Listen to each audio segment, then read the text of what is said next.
Hi guys, स्वागत है आपका ई विद्यार्थी .in में। मेरा नाम है प्राजिता और उम्मीद करती हूँ आप सब बिल्कुल अच्छे हो and you all are doing great. So guys, हम लोग कर रहे थे आपका chapter number 1 which is resource and development, आपकी ज्योग्राफी की बुक से। एंड आज का यार जो टॉपिक होने वाला है that is land use pattern in India. ठीक है सर, ऑब्वियसली बात है, हमारी इंडिया की ज्योग्राफी की बुक है, हमारे इंडियन बच्चे हैं, तो इंडिया के किस तरीके का पैटर्न हमारे पास लैंड का, जमीन का मौजूद है, ये जानना जरूरी है।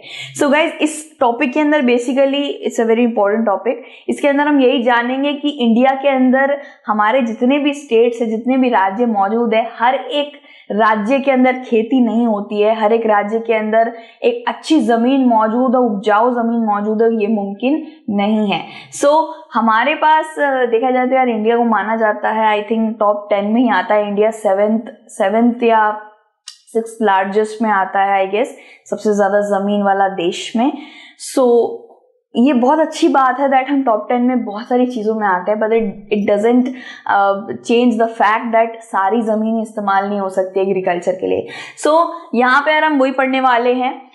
Use of land is determined both by physical factors such as topography, climate, soil types as well as human factors. So guys, देखा जाए तो आपने देखा होगा हमारे इंडिया में बहुत सारी जगह, कहीं कहीं पे रेगिस्तान मौजूद है, कहीं कहीं पे ऐसी जमीन मौजूद है पूरे बर्फ से ढकी हुई है, कहीं कहीं पे जमीन मौजूद है जो पानी से ढकी हुई है, बंजर इलाके भी भरपूर मात्रा में हैं, और ऐसे इलाके भी हैं जहां एग्रीकल्चर होता है लेकिन 1 या 2 साल के गैप के बाद ही हो सकता है।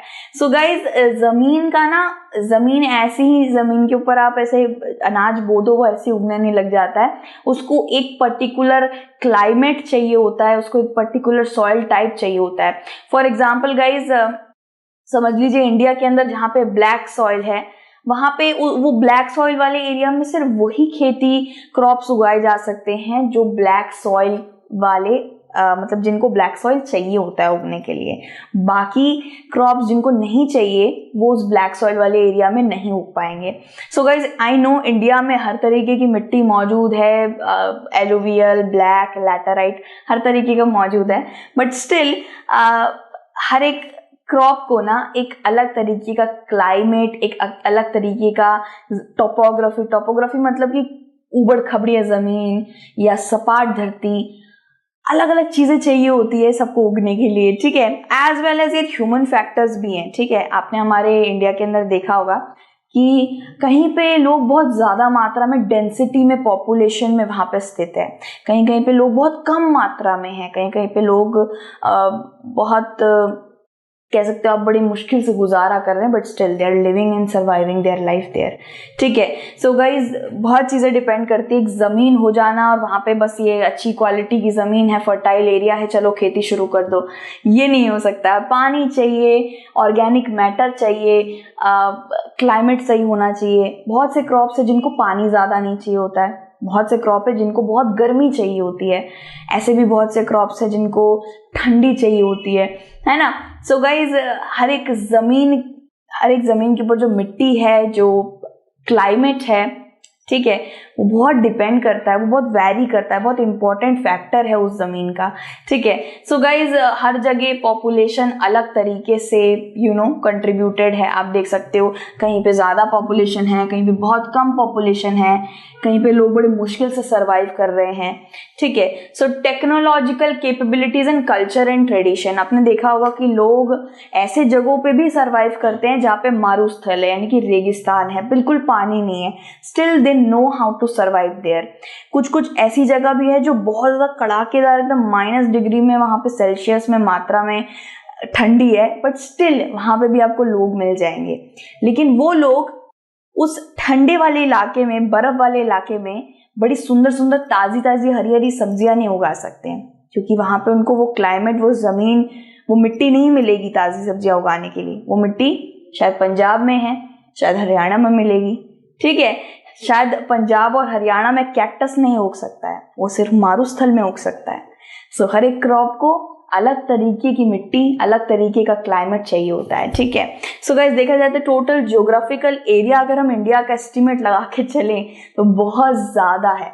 3.28 मिलियन स्क्वायर किलोमीटर्स हमारा इंडिया का ज्योग्राफिकल लैंड है, यानी कि इंडिया भरपूर मात्रा में जमीन से भरा हुआ है। ये बहुत अच्छी बात है, लेकिन एक गौर करने वाली बात भी है गाइस कि सारा का सारा लैंड आपको खेती करके नहीं दे सकता है। ठीक है, चलिए यार यहां से समझते हैं कुछ इस तरीके से। यहाँ पे देखिए ये general land use category 1960 to 61, ये 1960 की रिपोर्ट बताता है हमको, और ये वाला जो है ये हमें 2014-15 का एस्टिमेट रिपोर्ट बताता है। ठीक है, काफी बड़ा गैप है guys. 1960 when India was involved in a war, ठीक है, इंडिया जस्ट इंडिपेंडेंस को प्राप्त हुआ था, एंड ये तब का है जब 2014-15 जब इंडिया काफी ज्यादा डेवलप हो गया था। अब यहाँ पे देखते हैं गाइस, यहाँ पे जो ये आपको ग्रीन कलर का पार्ट दिख रहा है ना, ये ग्रीन कलर का पार्ट का रेट है 46.26%, बहुत ज्यादा। तो ये ग्रीन कलर का पार्ट है area under non agriculture use. ये वो एरिया है जहां पे खेती नहीं हो रही है, मतलब हो सकती है, ये उपजाऊ जगह है लेकिन उस वक्त पे इसको यूज नहीं करा जा रहा था। ठीक है, और देखा जाए तो ये ब्लू वाला जो एरिया देख रहे हो, इसके बाद जो सबसे बड़ा एरिया है विच इज जंगल फॉरेस्ट, जो है 18.11%। ठीक है, उसके बाद फिर धीरे धीरे करके बाकी जो छोटे छोटे परसेंटेज में है वो है परमानेंट पैस्चर लैंड, यानी कि चरहाने वाली जमीनें। ठीक है, area under misc trees crops and groves, इनमें से कुछ ऐसे एरिया हैं छोटे छोटे जहाँ पे जंगली घास उग रही है, पेड़ पौधे उग रहे हैं।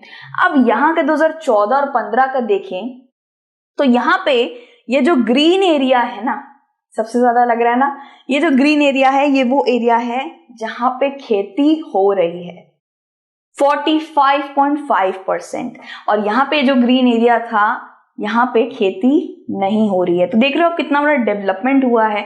इस ग्रीन पार्ट में जब खेती नहीं हो रही थी, अब यहाँ इस ग्रीन पार्ट में खेती हो रही है। This is net sown area, यानी वो एरिया जहाँ पे कंटिन्यूअस खेती हो रही है। ठीक है, हमने नेट सोन एरिया पढ़ा था ना प्रीवियस टॉपिक के अंदर।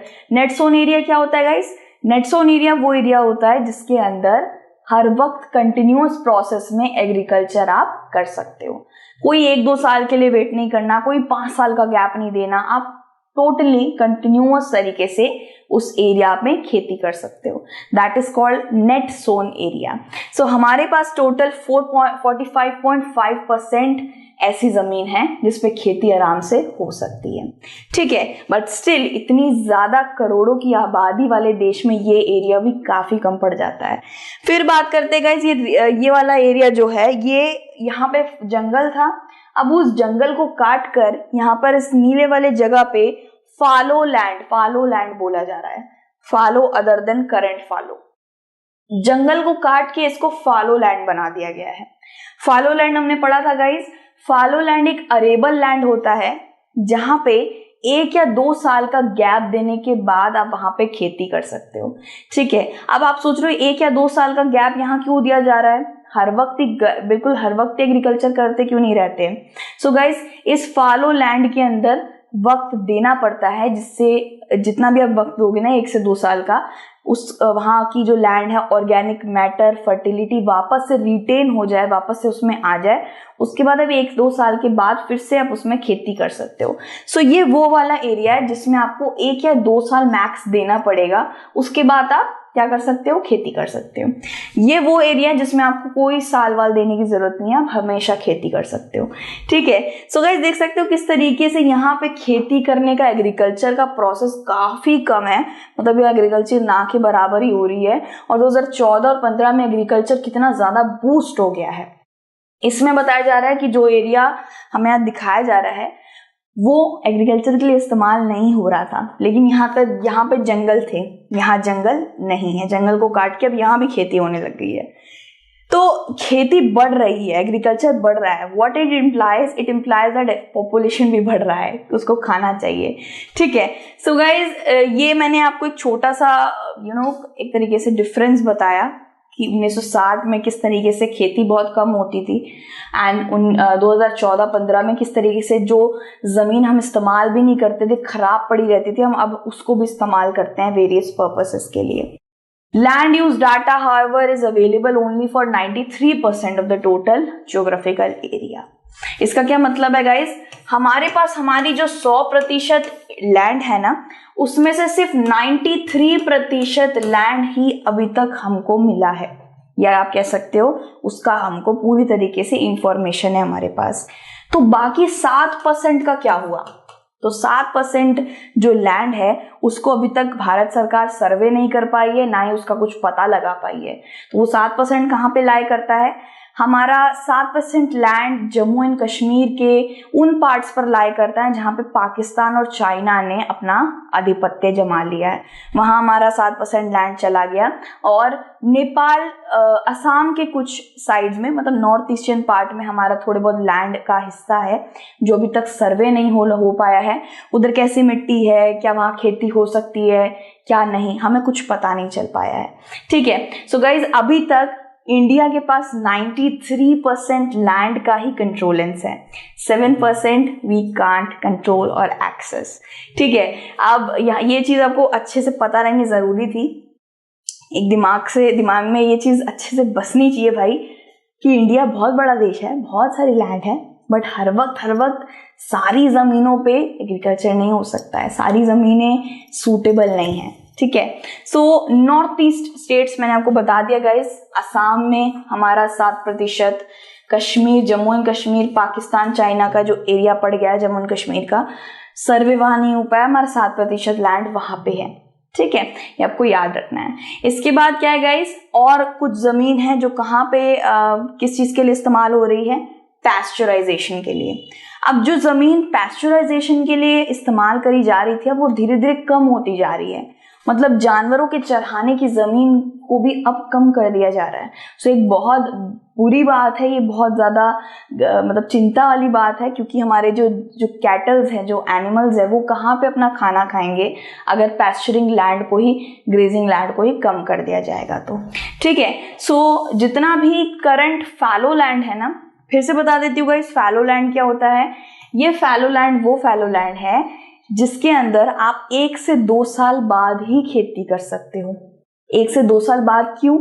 1 से 2 साल बाद इसलिए क्योंकि वहां पे एटलीस्ट वहां पे 1 से 2 साल के लिए उस लैंड को छोड़ दिया जाता है, जिससे वापस से वो उपजाऊ हो जाए, वापस से उसमें ऑर्गेनिक मैटर वापस आ जाए, एंड उसके बाद उस पर वापस खेती कराई जाती है। That's why it is called as fallow land. Fallow land. तो हर कोई ऐसी लैंड नहीं है गाइस जिस पे हर वक्त कंटिन्यूअस खेती होती रहे, कुछ ऐसी लैंड भी है जिसके अंदर थोड़ा सा उसको वक्त देना पड़ता है वापस से रिटेन होने के लिए, वापस से पोजीशन पे आने के लिए। ठीक है, सो गाइस देखा जाए तो हमारे पास जितनी ये फैलो लैंड मौजूद है ना, उसकी क्वालिटी भी काफी खराब है। ठीक है, वो भी भले 1-2 साल बाद इस्तेमाल हो रही है, व्हाटएवर इट इज, लेकिन स्टिल उसकी क्वालिटी बहुत खराब है। क्वालिटी खराब होती है ना जब किसी लैंड की, तो वहाँ एग्रीकल्चर भी अच्छा नहीं हो सकता है, जहाँ वहाँ के लेबर्स को और फार्मर्स को काफी ज्यादा नुकसान होने का खतरा रहता है। ठीक है, ये बिल्कुल ऐसी बात है गाइस कि मैंने बहुत ज्यादा कड़ी मुशक्कत करके एक प्लांट को ग्रो किया, लेकिन वो मिट्टी अच्छी नहीं थी और मेरा पौधा, मेरा फूल ग्रो ही नहीं हो रहा है, 2 से 3 साल हो गए। ठीक है, तो बहुत ज्यादा बुरा लगता है guys, you are giving it so much care, so much intense, पैसा वैसा सब लगाते हैं, बट स्टिल वहां पे खेती नहीं होती है ना, so it's like total waste. ठीक है, सो गाइज जिस फैलो लैंड की हम बात कर रहे हैं, जिसकी क्वालिटी बहुत ही ज्यादा खराब है, ठीक है, उधर उस क्वालिटी को वापस रिटेन करने के लिए वहां पैसा बहुत ज्यादा लगाना पड़ेगा, इक्विपमेंट, मॉडर्न टेक्नोलॉजी लगानी पड़ेगी, जिसका रेट बहुत ज्यादा हाई है। सो देखिए कितनी सारी दिक्कतें आती हैं यार, जस्ट बहुत ज्यादा लैंड है इंडिया के पास डजंट मीन कि वो बहुत अमीर है, बहुत कोई प्रॉब्लम ही नहीं है, बहुत सारी प्रॉब्लम्स होती हैं। ठीक है, so the pattern of net sown area varies greatly from one state to another. Net sown area, फिर से ये चीज आ रही है गाइस, नेट सोन एरिया कौन सा एरिया है? ये वो जमीन होती है जिसपे एग्रीकल्चर आप कंटिन्यूअस प्रोसेस से कर सकते हैं, आपको 1-2 साल 5 साल कुछ ऐसे रुकने की जरूरत नहीं है, इस पे एग्रीकल्चर होता रहता है। अब हर इंडिया के हर राज्य के अंदर ये जो नेट जोन एरिया है ना, जो एग्रीकल्चर हो रहा है, ये हर जगह अलग अलग है। ठीक है, कहीं कहीं पे एग्रीकल्चर करने के लिए जो एरिया है वो थोड़ा कम है, समझ लीजिए पंजाब हरियाणा में बहुत सारी एग्रीकल्चर करने के लिए जमीन है। ठीक है, फर्टाइल लैंड। समझ लीजिए छत्तीसगढ़ में काफी कम है, ठीक है, छत्तीसगढ़ में वो एग्रीकल्चर एरिया काफी कम है, नेट सोन एरिया। ठीक है, फिर हम बात करें करनाल में, करनाल के अंदर, केरला के अंदर ले लीजिए, वहां पे जो एरिया है, लैंड जो है एग्रीकल्चर लैंड, वो थोड़ा सा ज्यादा है। ठीक है, हर जगह एग्रीकल्चर करने का एरिया अलग अलग होता है। ठीक है, मेरे को तो पहले लगता था यार पूरा पूरा भारत एग्रीकल्चर करता है, सब लोग ही खेती करते हैं, हर जगह कुछ ना कुछ खेती वेती उगती है। हाँ, ये बात सही है, हर जगह कुछ ना कुछ उग ही रहा होता है, कहीं पे सैफरन उग रहा है, कहीं पे कोकोनट ज्यादा हो रहा है, कहीं पे नारियल उग रहा है, कहीं पे सरसों के बीज उग रहे हैं। ठीक है, बट इससे आप उस स्टेट को एग्रीकल्चरल स्टेट नहीं बोल सकते हो। वो कुछ ही चुनिंदा स्टेट हैं जो प्रोड्यूस करते हैं टन टन खाना, वो कुछ ही स्टेट है इंडिया के अंदर। सो कुछ ही स्टेट में से कुछ स्टेट के नाम आते हैं गाइस, पंजाब और हरियाणा। ठीक है, यहाँ पे बहुत खेती होती है, इट मीन्स हमारा बहुत सारा net sown area in states ने कवर कर रखा है। यहाँ पे बहुत सारी फर्टाइल भूमि मौजूद है। और 10%, देखिए 80% यार कम नहीं होता, 80% तो पंजाब और हरियाणा ही है जो ये नेट सोन एरिया लेकर बैठी, यानी कि उगाने की शक्ति लेके बैठी है। और 10% जो है वो नॉर्थ ईस्टर्न पार्ट के लैंड है, अरुणाचल प्रदेश, मिजोरम, मणिपुर, सिक्किम।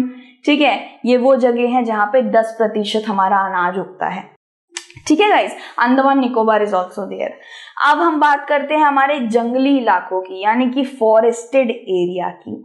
फॉरेस्ट एरिया हमारे अंदर पहले ज्यादा मात्रा में था।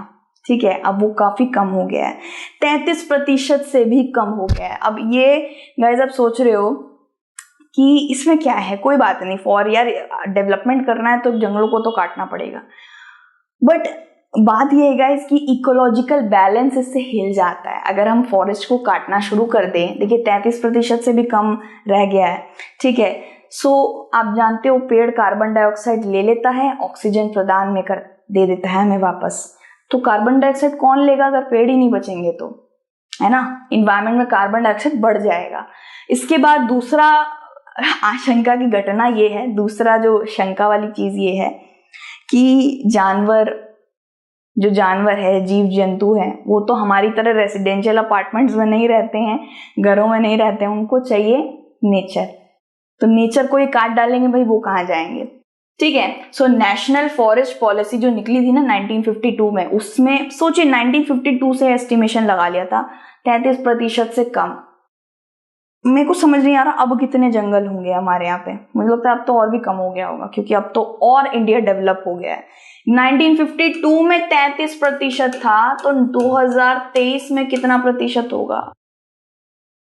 अभी हमने जो बार ग्राफ, जो ग्राफ देखा था, it was not a bar graph, जो ग्राफ देखा था उसमें 2014-2015 का एस्टिमेशन लिखा हुआ था, वो था 18.11%। आई गेस इतना ही था। 33 से 18 हो गया है 2014 के अंदर। अब आप सोचो 2023 या 22 में कितना हुआ होगा। कम भी हो सकता है, ज्यादा भी हो सकता है, क्या पता हमने बहुत सारे पेड़ उगाए हों। ठीक है, जैसे ममा अर्थ ने निकाला है ना 2000 कब तक वो लोग पेड़ उगाएंगे, है ना, तो जितने भी ऑर्डर्स वो लोग पैक करते हैं पेड़ उगाने का वादा करते हैं, क्या पता बहुत सारे पेड़ उगा दिए उन लोगों ने, क्या पता कम हो गया होगा ये नंबर और। So it is essential for maintenance of ecological balance, as I told you guys कि ऐसे बहुत से लोग हैं, बहुत से ट्राइबल पीपल हैं जो जंगलों में रहना ही प्रेफर करते हैं, उनका सर्वाइवल वहीं से है। ठीक है, बहुत से जीव जंतु है, एक्चुअली सारे जीव जंतु हैं जो जंगलों में रहते हैं। ठीक है, अलॉन्ग विथ कार्बन डाइऑक्साइड भी बहुत ज्यादा बढ़ जाएगा अगर इतने सारे जंगल कट जाएंगे तो। ठीक है भाई, आशंकाजनक वाली बात है। The fringes of these forest depends upon it. Fringes यानी कि एक तरीके से ऐसे बहुत से जंगल है जिनकी अंदर ये ट्राइबल लोग रहते हैं, उनका जंगल काट दिया जाएगा, वो कहाँ जाएंगे। ठीक है, सो वेस्टलैंड, अब हम बात करते हैं इस वेस्टलैंड की। हमारे इंडिया के लैंड यूज पैटर्न में वेस्टलैंड भी मौजूद है। जैसे मैंने आपको बताया, सारी की सारी जमीन ही खेती के लिए यूज हो रही है, ये हमें दिमाग से निकालना पड़ेगा। ऐसी बहुत सी जमीन है जो खराब पड़ी है, जो कभी यूज भी नहीं हो सकती है। ठीक है, सो वेस्टलैंड में बात आती है गाइस ऐसी जमीनों की जो काफी रॉकी हैं, ऊबड़ खबड़ियां हैं। इस जमीन को देखो, यहाँ खेती हो सकती है, अगर होगी भी ना तो बड़ी मुश्किलातों से खेती होगी, बहुत पैसा लगाना पड़ेगा। पैसा लगा भी दिया तो ऊपर का जो आकाश है, ऊपर का जो क्लाइमेट है, ये एकदम सूखा है, यहाँ पानी नहीं गिरता है, बारिश नहीं होती है। फिर क्या सरकार हर वक्त यहाँ पे आके पानी डालती रहेगी? नहीं ना। तो गाइज हमको ये दिमाग में डालना पड़ेगा कि एग्रीकल्चर के अंदर ना क्लाइमेट यानी कि प्रकृति भी बहुत बड़ा रोल प्ले करती है। बहुत सी खेती तो बारिश पे डिपेंड होती है, ऐसी जगहों पे बारिश बहुत कम होती है, इट मीन्स ये जगह है ही नहीं कल्टीवेशन के लिए सूटेबल। ठीक है, सो रॉकी हो गया, एरिड हो गया एंड डेजर्ट एरियाज, ये वेस्टलैंड कहलाते हैं। एरिड किसको कहते हैं गाइस? एरिड वो लैंड होता है जहां पे पानी की मात्रा ना बराबर होती है, मतलब बिल्कुल सूखा, आधा सूखा आधा कम, आधा पानी आधा सूखा। ठीक है, सो गाइस देखा जाए तो Rocky areas, arid areas, Rajasthan is a arid land, वहां बहुत कम पानी है और आधे से ज्यादा जगह तो मारुस्थल से ढकी हुई है यानी कि रेगिस्तान से। एंड डेजर्ट एरिया, एक मरुस्थल यानी कि डेजर्ट एरिया में, रेगिस्तान में अगर मैं आपको बोलूं खेती करो जाके, आप मिट्टी हटाते रह जाओगे, पर खेती करना वो तो भाई वहां हालत खराब हो जाएगी, waste of time, waste of money, waste of energy, everything. ठीक है, मैं ये नहीं कह रही रेगिस्तान में चीजें उगाई नहीं जा सकती, उगाते हैं, लेकिन वहाँ हरी हरी ताजी ताजी सब्जियां नहीं उगा सकते आप, हरे हरे सुंदर सुंदर फूल फल, वो पानी लेते हैं बहुत ज्यादा, और वहां पे पानी नहीं है भाई। ठीक है, so and land put to other non agricultural, क्या बताया यहाँ पे, नॉन एग्रीकल्चरल जगहों पे डाल दिया गया है। ठीक है, use include settlement, roads, railways, industries etcetera. अब यहाँ पे देखिए, ये जो वेस्ट लैंड है ना, रॉकी एरिया, डेजर्ट एरिया, इन एरियाज पे खेती तो नहीं कर सकते थे। अब सरकार ने क्या करा, इन एरियाज के अंदर तब्दीली कर दी, मतलब सड़कें बना दी इनके ऊपर, रेलवे ट्रैक्स बिछा दिए, इंडस्ट्रीज बना दी। ठीक है, सो वेस्ट लैंड वो लैंड होते हैं जिनको आप इस्तेमाल नहीं कर सकते खेती के लिए, लेकिन हमारी सरकार ने उनको रोड, रेलवेज एंड इंडस्ट्रीज बनाने के लिए इस्तेमाल कर लिया, मतलब उनका इस्तेमाल हो चुका है। It is very good. ठीक है, तो देखा जाए अब यहाँ पे हम बात करते हैं बेधड़क इस्तेमाल हमारी जमीनों की। ठीक है, अब जैसे नेट सोन एरिया के बारे में हमने पढ़ा, ये वो एरिया है जहाँ पे कंटिन्यूअस एग्रीकल्चर होता रहता है, हर साल एग्रीकल्चर हो रहा है, अच्छी बात है, लेकिन हर साल एग्रीकल्चर होने की वजह से उस जमीन की क्या हालत हो रही है वो आपने सोचा है? उस जमीन में अगर आप हर साल खेती करते रहोगे उसकी उपजाऊगृति खत्म हो जाएगी, वो थक जाएगा। बिल्कुल ऐसी बात है गाइस कि मैं आपको हर दिन दौड़वा रही हूँ 500 किलोमीटर, हर दिन आपको बहुत ज्यादा थका रही हूँ। कहते हैं ना यार, जिम जो लोग करते हैं ना, जिम हफ्ते में 7 दिन नहीं होता है, एटलीस्ट 5 से 4 दिन जिम करिए और बाकी दिन रेस्ट वाली चीज होती है। ठीक है, सो एक जैसे हमारी बॉडी को रेस्ट चाहिए होता है ना, वैसे हर एक चीज को रेस्ट चाहिए होता है, उसमें से जमीन भी आती है। ठीक है, हम जमीन को हर वक्त चूसते रहेंगे, हर वक्त उसमें कुछ ना कुछ उगाते रहेंगे, तो उसको रेस्ट लेने का, उसको वापस से उपजाऊगृति रिस्टोर रिटेन करने का वक्त कहाँ मिलेगा? सो बिल्कुल ऐसी बात है गाइस, हमें मेजर्स कंजर्व करने की बहुत ज़रूरत है। अगर हम एक लैंड को बहुत ज़्यादा इस्तेमाल करेंगे तो उससे लैंड डिग्रेडेशन हो जाएगी, यानी कि जो एक फर्टाइल खूबसूरत हरियाली वाली जो ज़मीन है वो इस तरीके से फट जाएगी, खराब हो जाएगी। पानी डालते रहिए, कुछ भी डालते रहिए, ये ठीक नहीं हो जाएगी। ठीक है, सो ऐसी बहुत सी ज़मीनें हैं जिसको हम ओवर एक्सप्लॉइट और इस्तेमाल करके बर्बाद कर रहे हैं, तो इसको भाई कंजर्व करना, इसको किस तरीके से ठीक करना चाहिए, क्या क्या मेजर्स लेने चाहिए, वो हम इस वाले टॉपिक में पढ़ेंगे, which is land degradation and conservation measures. ठीक है, हर चीज का हल होता है, हर चीज का सोल्यूशन होता है।